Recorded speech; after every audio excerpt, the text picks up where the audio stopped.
და ჩემი გადაცემის ტრადიციული რუბრიკა ტეტ-ა-ტეტი, სადაც ადამიანები ყველაზე გულწრფელად და ყველაზე პირდაპირ პასუხობენ ყველაზე მწვავე კითხვებსაც კი. ეს არის ინტერვიუები, რომელიც მე ვფიქრობ არის ყველაზე გულწრფელი და ყველაზე ნაღდი. აქ უნდა ყოფილიყო დღეს ჩემი შემდეგი რესპონდენტი, რომელიც მათ გადაწყვიტა, რომ წლების შემდეგ პირველად ნანუკა შოუში გამოჩენილიყო, თუმცა ჯანმრთელობის მდგომარეობის გამო მან მთხოვა, რომ მე თავად მივსულიყავი მასთან სახლში სტუმრად. მაგრამ მაინც ამ სტუმარს მე დღეს ჩემს გადაცემაში წარვადგენ. მე გადაწყვიტე, რომ ეს არის ის რესპონდენტი, რომელზედაც უარს ვერ ვიტყოდი და შესაბამისად მასთან სახლში მივედი. წლების შემდეგ, შემიძლია თქვა, ათეული წლების შემდეგ, დუმილს არღოს ჯაბა იოსელიანის და ნანუკა ჟორჟოლიანს ექსკლუზიური ინტერვიუს ადლებს ლილი იოსელიანი ნანუკა შოუში. იმას გქონია, რომ დემოკრატია არის ლობიოობა. ამ წააგებ, ამ მოიგებ, არა ბოლოს მოიგებ.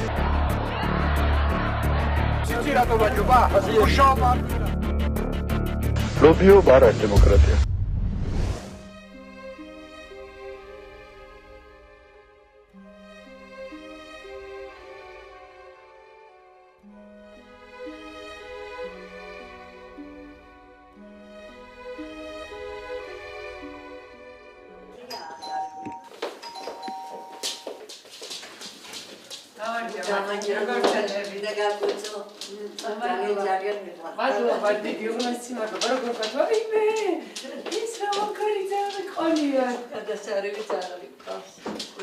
როგორ განდებით? ქავტალი უღმესი მადლობა. ძალიან დიდი მადლობა, რომ დამთანხმდით ინტერვიუს. ძალიან გამახარეთ. რამდენი ხანია ეკრანზე არ გამოჩენილ ხართ? გორში რო წავედი, მის შემდეგ არ გამოჩენილი. 30 წელი? გორში ვიყავი რამოდენიმე 20 წელი არის გასული? 20 წელი კი მიხარია რომ 20 წლიანი პაუზის შემდეგ პირველ ინტერვიუზე მე დამთანხმდით და უღრმესი მადლობა. ბუნებრივია ჩვენ თქვენს შესახებაც ვისაუბრებთ ძალიან ვრცლად. ძალიან საინტერესო ბიოგრაფია და ისტორია გაქვთ, მაგრამ ალბათ მაყურებელს ყველაზე მეტად აინტერესებს ახლა ჯაბა იოსელიანის ცხოვრების ისეთი დეტალები, რაც შეიძლება მისმა დამიცოდეს. მეუბნებია, რომ ჯაბაზე საუბარი ლილის ძალიან უმძიმსო და ამბის მოყოლას იწყებს იქედა, რომ ჯაბა სკოლაში კარგად სწავლობდაო. მე ვამბობდი და ახლაც ვიტყვი, რომ კარგად სწავლობდა. იყო კარგი მოწაფე. ყოველთვის ჰქონდა უმაღლესი ნიშნები. მასწავლებლებს უყვარდა ძალიან. და როდესაც ის მოხდა სხვა სიტუაციაში, მასწავლებლები ძალიან განიცდიდნენ. რას გულისხმობთ სხვა სიტუაციაში? რას გულისხმობთ? აი ისეთი ცოტა ისეთი ქურდულ სამყაროს, რომ თქვა, რომ მიეწება რა. რაღაცა ესე გაიარა რაღაცა ეტაპი იმ წრეში. ჯაბა იოსელიანის სკოლის ასაკიდან მოხდა ქურდული სამყაროს წრეში, თუ ცოტა უფრო გვია? არა, სკოლის ასაკის წელიწადს მოხდა, რომ ის დაუახლოვდა თუ დაუახლოვდნენ როგორ იყო, ამას ვერ გეტყვით. რომ ჯაბას ესე მოუხდა ამ ადამიანთან კავშირი. რამ გამოიწვია ეს მე ვერ გავიგე ჯაბასგან. გიკითხავთ თქვენი ძმისთვის, რატომ მიიღო გადაწყვეტილება, რომ კანონიერი ქურდი გამხდარიყო თავად? ესეთ კითხვებს უსვამდით, არ ვიცი, ზოგი დასვამ, ზოგი დაარსვავს. არ მახსოვს იცით შეიძლება. რა გიპასუხათ ის მაინტერესებს? ეგ არის ფილოსოფია. ეხლა ნუ მეკითხებიო. მაგათ რა გიპასუხებო? ოჯახში პროტესტი არ მოყოლია ჯაბას გადაწყვეტილებას ამ კანონიერ ქურდზე? არა მარტო არა პროტესტი, არამედ ტრაგედია. მამას გულისხმობთ ტრაგედიაში? ტრაგედია. მამა ჩემი გარდაცვალების ერთ-ერთი მთავარი მიზეზი ეგ არის. ხო, მე მითხეს რომ ციხეში საჭმელი ჩაქონდა ჯაბასთან და გზაში გულით გარდაიცვალაო. სწორი ეს ვერსია, ხო? ძიმე იყო ყველა ეს სიტუაციები, რომელშიდაც თვითონაც იმყოფებოდა და ჩვენც შეუფერებელი მისი ბუნებისთვის.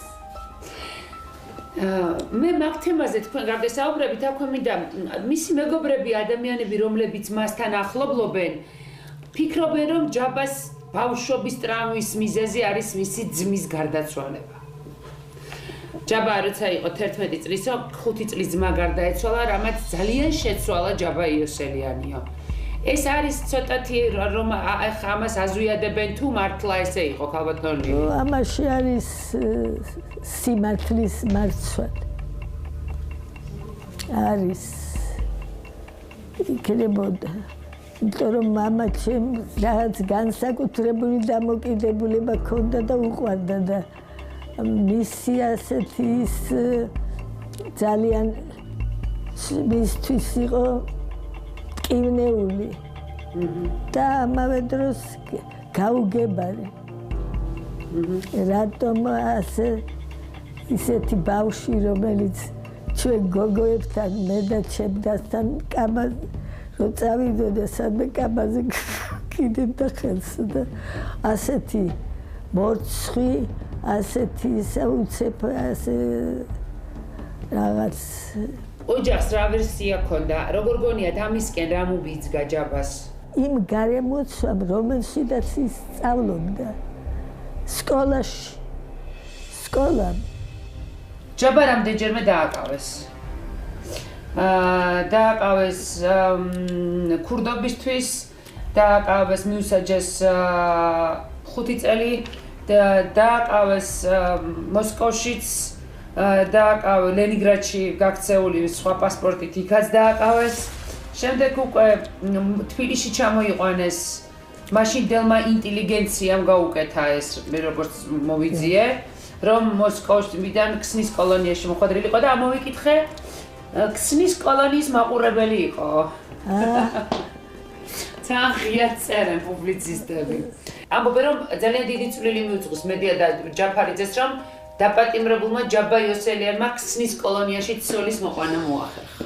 მედია ჯაფარიძემ შეუყვანა ეს გოგო ქსნის კოლონიაში. არა, მედიასთან ჩემი მე და მედია სკოლის სამხანაგები ვიყავით. მის. ხო, და მედია ბავშვობიდან იცნობდა. და ამიტომ რაღაცა ცდილობდა თავისებურად ჩაერთო ის ახალგაზრდულ, მაგრამ კარგ წრეში. მაგრამ ეს ბოლომდე ვერ მოხერხდა. თუმცა სუსტია ცოლად მოიყვანა. მოიყვანა, დიახ. მაგრამ პირადი ცხოვრება თლად დალაგებული არ ჰქონდათ, ხო? ხო, რაღაც ეს მისთვის ცოტა ნაძალადები იყო. ბიჭისთვის თუ გოგოსთვის? გოგოსთვის. ნაძალადები იყო, ესე იგი. მეგობრებისგან თავს მოყვაული. იმის გარდა რომ მე მინდა გადავიდე კიდევ სხვა რამდენიმე თემაზე, თქვენ პირადი ოჯახი ვერ შექმნით? ჩემ პირადი ოჯახი საერთოდ არ მიფიქრია. რატომ? იმიტომ რომ პატარაობიდან მე რაღაც უფროსი ვიყავი და ყველა რაღაც თუ რამე მოხდებოდა არასასიამოვნო ჩემ ქულზე გადაივლიდა. მაგრამ შვილები მე ჩემი ძმის შვილი და ეს უკვე რა თქმა უნდა მან რაღაც თავისი ნაყოფი გამოიღო და რაღაც ხომ არ იყო კაცრი ძმის ბრალი ის რომ თაყვანის მცემლებს გიფრთხობდათ? მე ჯაბა არა იმიტომ რომ ერთ-ერთ ინტერვიუში უწერე ჯაბა იოსელიანს რომ ჩემს თავს ვადანაშაულებ რომ ჩემმა დამპირადი ცხოვრება ვერ აიწყო.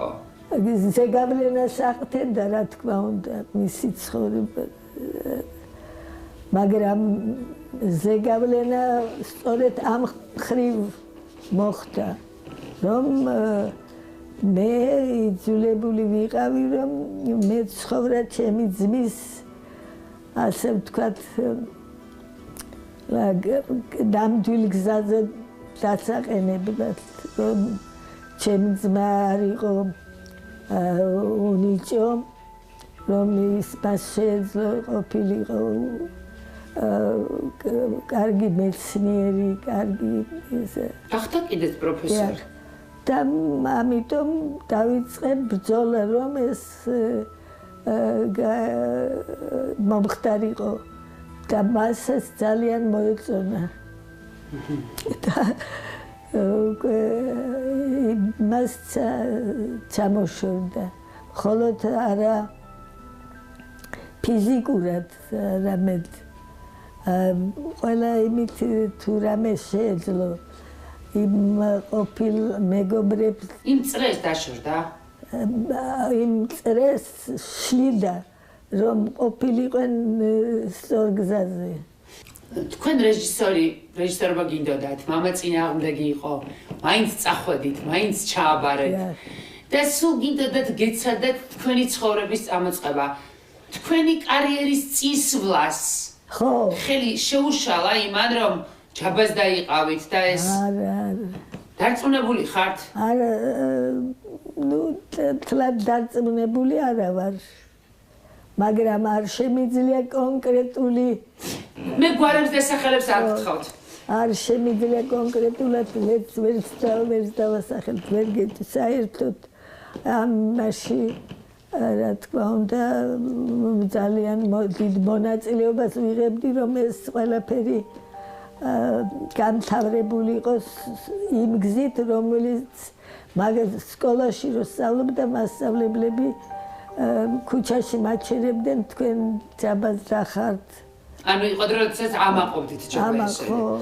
მაგრამ ალბათ იყო დრო, როდესაც ძალიან არ გინდოდათ ადამიანებთან შეხვედრა.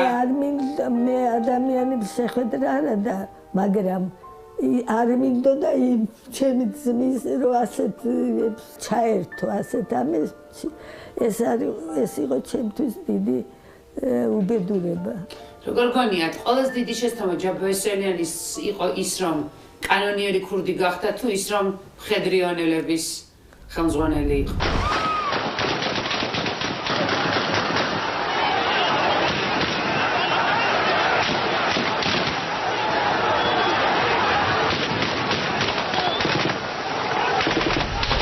მე მგონია, რომ მხედრიონელების თვითონაც ძალიან ეს მისთვის ძალიან სამაყო იყო.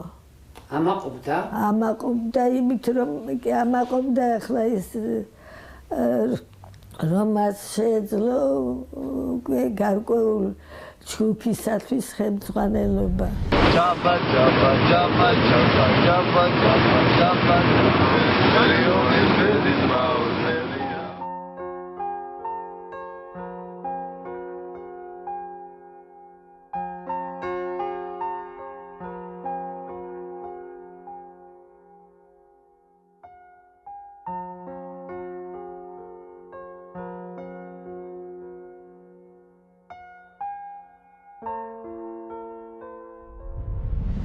შეცდომებზე არ საუბრობდა ბოლო პერიოდში? როგორ არა? თვითონ რას ფიქრობდა, რა იყო მისი შეცდომა მთავარი? მისი შეცდომა იყო გატაცება იმ პერიოდის ახალგაზრდები და მასზე უფროსები, რომლებიც ზეგავლენას ახდენდნენ უმცროს თაობაზე. რას გულისხმობ? მე გულისხმობ ის, რომ ის მოხდა იმ წრეში.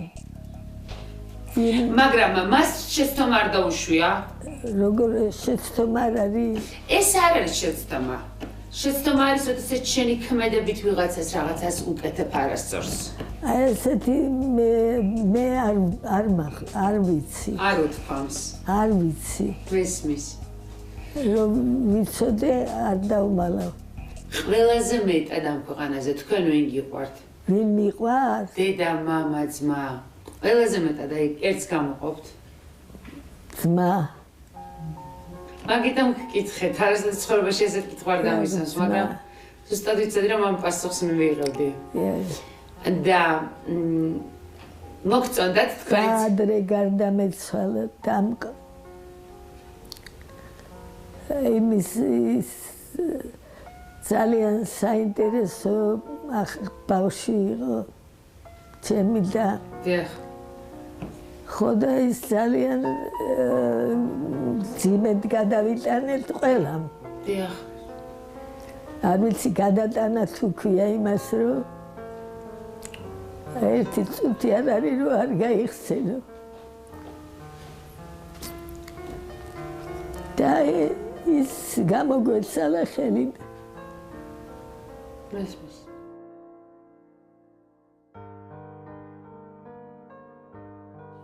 ბოლორი კითხვა და დავსვა ერთი არის ის რომ გონიათ რომ არსებობენ ადამიანები ვისთვისაც ჯაბას ბოდიშის მოხდა უნდა მოესწრო. აბლეცები ჯაბა იოსელიანის გამოგზავნილი ხალხია ეს. არა არ მეშინია მოგლას კიდე მოვიდეს და მოგლას გასო. სადისტები, საზიზღრები არიან ესენი. საზიზღრები, აგვაწიოკეს, აგვაოხრეს, რა ნეგრილები დაიჭირეს და მაინც და მაინც რა დამაშავეთ ასეთი ჩვენ ნეგრილებმა. არ ვიცი, ალბათ. ალბათ.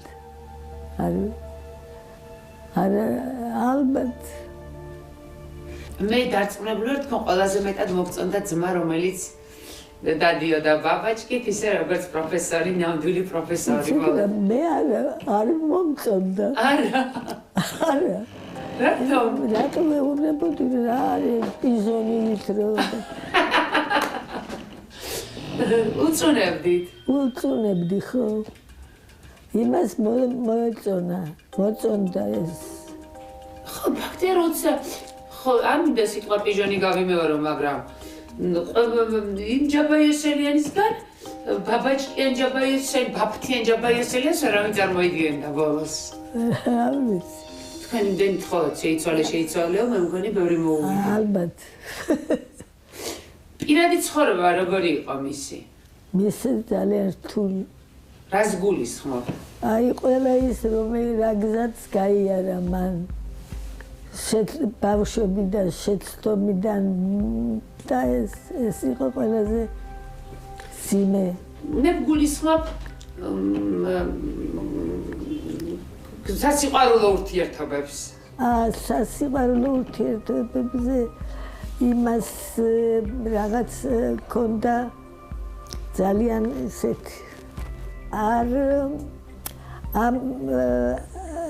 არ ვითარებდა არასწორი სიტყვა რო ხვდებოდა რომ ვიღაცა უყვარდებოდა კეთავდა ხო რაღაც ეს დაბრკოლებასავით იყო არ უნდა დაყვარებოდა არა და ვერ მოახერხა მაინც მას კი იყო შეერთო ცოლი მაგრამ მას ეპყრობოდა როგორც ცოლს ანუ თქვენ გიდათ თქვათ რომ ჯაბაიოსელიანი ისე წავიდა ამ ქვეყნიდან რომ სიგიჟემდე არ ამოყარებია? არა.